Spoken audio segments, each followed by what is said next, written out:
در پی راهبندان ترکمنستان بیش از 100 واگن مال و کالاهای تاجیکستان در ایستگاه‌های راه آهن این کشور و هم ازبکستان بند مانده است. راهبندان اشقاباد تنها با قطارهای بارکشان تاجیکستان محدود نمی شود، بلکه ماشین‌های بارکشان خود تاجیکستان همچنان اجازه عبور از قلمرو ترکمنستان را ندارند. مقامات ترکمن از روز 4 فوریه امسال به این طرف اجازه ندادند که ماشین‌های باربر تاجیکستان به قلمرو این کشور وارد شوند.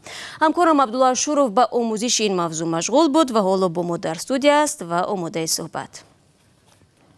عبدالله سلام.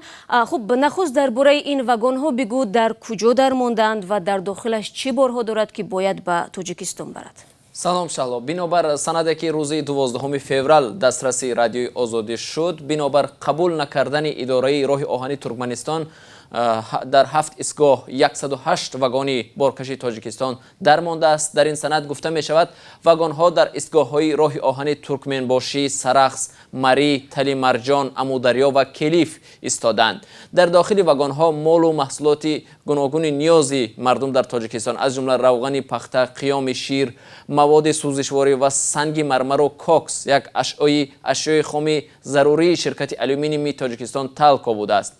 و این بار اول نیست که ترکمنستان به یگان شرح رسمی گذاشتن ماشین های بارکشان تاجیکستان را از قلمروش منع میکند و باید گفت که از 108 واگن درمانده 29 واگن در داخلش کوکس دارد که باید به تاجیکستان برسد.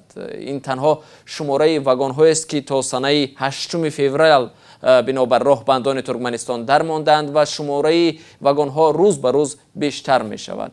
در اداره راه آهن تاجیکستان هم در صحبت با رادیو آزادی گفتند که واقعا این واگن ها در ترکمنستان هستند، درماندند، ولی آنها از همتایان ترکمن خود در مورد سبب های این راهبندی تا هنوز پاسخ مشخصی نگرفتند. خب عبدالله، راهبندان ترکمنستان اینک بیش از 10 روز بازدید دارد. آیا جانب ترکمنستان در این باره شهری داده است که چرا چنین میکند؟